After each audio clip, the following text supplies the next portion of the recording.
28 जुलाई 2026 Iran America जंग को 5 माह मुकम्मल हो चुके हैं। अमेरिका ने इस जंग में क्या खोया क्या पाया और ईरान ने इस जंग में क्या खोया क्या पाया, इस पर तफसील से बात करेंगे। इसके साथ साथ सऊदी अरेबिया और यमन के गौसियों के दरमियान ज़मीनी लड़ाई शुरू हो चुकी है। आमने सामने की लड़ाई इस वक्त किन किन मकामात पर शुरू है, इस पर बात करेंगे। दूसरी जानब ट्रंप ने सऊदी अरेबिया की पीठ में छुरा घोंपा और सिविल न्यूक्लियर डील का ऐलान करके बाद में अब्राहम अकार्ड में शामिल होने की शर्त रख दी गई, तो उसके जवाब में सऊदी अरेबिया ने रशिया के साथ एक नई सिविल न्यूक्लियर डील का ऐलान कर दिया है। इस हवाले से कुछ खबरें सामने आ रही हैं, उन पर बात करेंगे। जहां सऊदी अरेबिया और गौसियों का मामला गर्म है, तो वहीं कुछ बड़ी खबरें सामने आ रही हैं ईरान से, जहां ईरान ने अमेरिका और इसराइल के ख़िलाफ़ ज़मीनी ऑपरेशन के लिए तैयारियां शुरू कर दी हैं। अबू इसराइल की क़यादत में गोरिल्ला वारफेयर की एक्सपर्ट फ़ौजों को मैदान में उतार दिया गया है। FPV ड्रोन्स से लेस और स्नाइपर राइफल से लेस ये फ़ौजें इस वक्त सरहदी इलाकों में तैनात की जा रही हैं और ईरान ने मुकम्मल तौर पर तैयारियां कर ली हैं। जजीरों पर ये फ़ौजें उतार दी गई हैं, सरहदी इलाकों में उतार दी गई हैं। ये क्या तफसीलात हैं, इन पर बात करेंगे। और इसके साथ साथ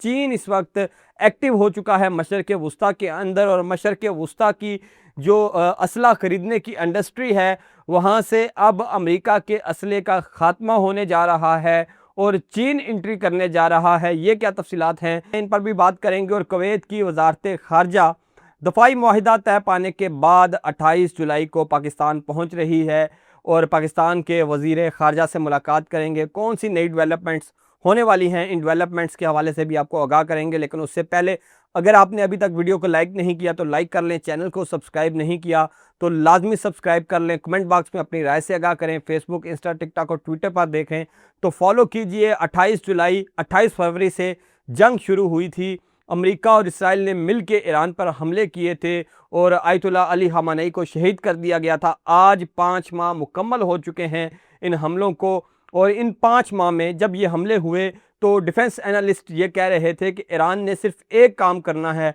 और अगर ईरान ने वो काम कर दिया तो अमेरिका और इसराइल खुद ब खुद ही ये जंग हार जाएंगे। और वो काम ये था कि ईरान को रेजिस्ट करना है, ईरान को सरवाइव करना है। और 5 माह में ईरान ने रेजिस्ट भी किया, ईरान ने सरवाइव भी किया। और आपने देखा कि ईरान का रेजिस्ट करना, ईरान का सरवाइव करना किस तरह से अमेरिका पे भारी पड़ा। ना सिर्फ अमेरिका पे भारी पड़ा बल्कि अरब ममालिक पे भारी पड़ा और पूरी दुनिया पे भी भारी पड़ा, क्योंकि तेल की कीमतों का असर पूरी दुनिया ने जो है उसको देखा और उससे पूरी दुनिया मुश्किलात का शिकार हुई। और अब भी अगर मैं पिछले 5 माह को देखूं और उसको देख के अगर मैं अपना एनालिसिस करूं तो वो ये है कि ईरान ने अमेरिका और इसराइल को भारी नुकसान पहुंचाया। अमेरिका का जो सुपर पावर होने का गरूर था और एक वो जो ओरा था, एक वो जो डर था, वो डर ख़त्म कर दिया है ईरान ने। और अमेरिका को मार के, इसराइल को मार के, वो जो आयरन डोम का इन्होंने एक परसेप्शन बिल्ड किया था कि चिड़िया भी पर नहीं मार सकती, तो ईरानी मिसाइलों ने उस परसेप्शन को तोड़ दिया। ना सिर्फ ईरान ने अमेरिका और इसराइल के गरूर को तोड़ा, ना सिर्फ ईरान ने अमेरिका और इसराइल का जो असला है जिसे वो वर्ल्ड क्लास और नंबर 1 असला बनाकर पेश करते थे, उसे नाकाम साबित किया और उसे ये बता दिया कि वो नाकाबिले तस्खीर नहीं है। वहीं ईरान ने अरबों को ये सबक याद दिलवा दिया कि अमेरिका तुम्हारी हिफाजत नहीं कर सकता। और अब यही वजह है कि अरब ममालिक पाकिस्तान के साथ दफ़ाई मुआहिदे कर रहे हैं और ईरान ने स्ट्रेट ऑफ हॉर्मज़ को बंद करके अमेरिका को ये भी बता दिया कि तुम्हारी इतनी औकात नहीं कि तुम 5 माह में स्ट्रेट ऑफ हॉर्मज़ तक खुलवा सको, और तुम बात करते हो कि तुम ईरान की तहजीब मिटा दोगे। मैंने आपको पिछली वीडियो में भी बताया था कि 100 से ज़ायद बार अमेरिका ने यह दावा किया कि हमने ईरान को शिकस्त दी, लेकिन 5 माह से अमेरिका ईरान से मार खा रहा है। 75 से ज़ायद बार अमेरिका ने यह दावा किया कि अबनाए हुर्मज़ खुल चुकी है, लेकिन अबनाए हुर्मज़ पर मुकम्मल ईरान का कंट्रोल है। ईरान अपने 5 अरब ममालिक में मौजूद प्रॉक्सियों को यूज़ करते हुए इस वक्त अमेरिका पर, इस वक्त इसराइल पर और इस वक्त अरब ममालिक पर कहर डा रहा है। और इस पूरी जंग में ईरान ने यह साबित कर दिया है कि ईरान ने इस दिन के लिए मुकम्मल तैयारी कर रखी थी और ईरान ने अपने सस्ते असले से, ईरान ने अपने सस्ते ड्रोन से, ईरान ने अपने सस्ते मिसाइलों से अमेरिका की जदीद तरीन और महंगी तरीन टेक्नोलॉजी को मात दे दी है और दुनिया को बता दिया है कि आने वाला मुस्तकबल ड्रोन जंगों का है। और ईरान ने पिछले 5 माह में ये साबित कर दिया है कि अमेरिका जो खुद को नाकाबिले तस्खीर और एक ऐसा मुल्क के तौर पर बयान करता था कि उसकी फ़ौज दुनिया की नंबर 1 फ़ौज है, उस फ़ौज को, और सिर्फ अगर मैं बात करूं 8 जुलाई से लेकर 26 जुलाई तक, तो 8 जुलाई से लेकर 26 जुलाई तक ईरान ने अमेरिका के 200 से ज़ायद फ़ौजियों को मारा है और ईरान ने अमेरिका के टारगेट्स को चुन चुन के हिट किया।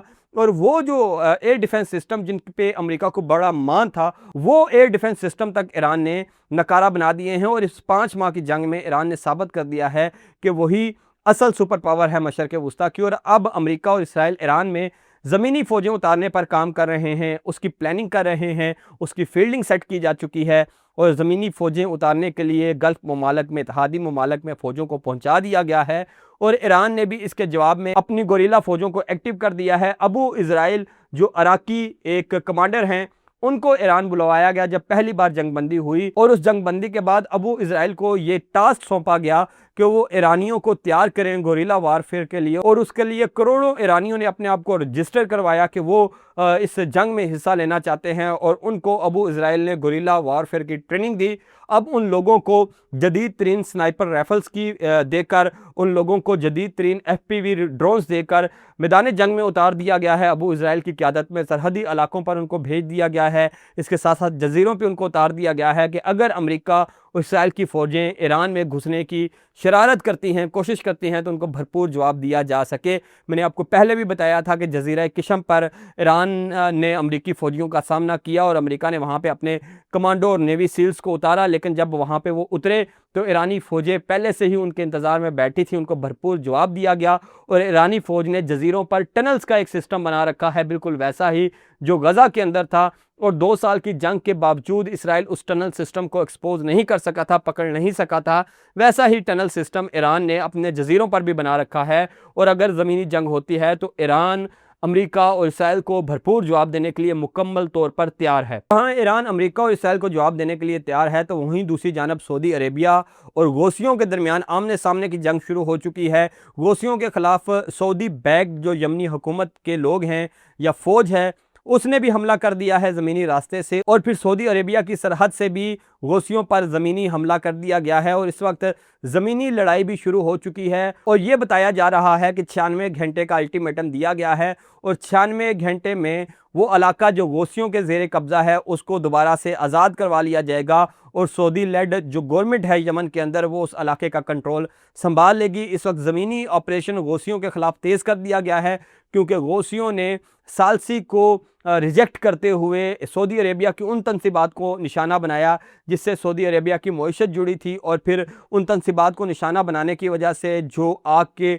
गोले फैले और जो आग फैली, उससे जो धुआं फैला, उससे सिविलियन आबादी भी मुतासर हुई। यही वजह है कि गौसियों के ख़िलाफ़ इंतहाई सख्त ऑपरेशन शुरू कर दिया गया है। जहां गौसियों के ख़िलाफ़ इंतहाई सख्त ऑपरेशन शुरू कर दिया गया है, तो वहीं एक और बड़ी खबर है, सऊदी अरेबिया को ट्रंप ने सिविल न्यूक्लियर डील देकर फिर उस पर अब्राहम अकॉर्ड की शर्त रख दी, जिसके बाद से सऊदी अरेबिया उस डील से पीछे हट गया।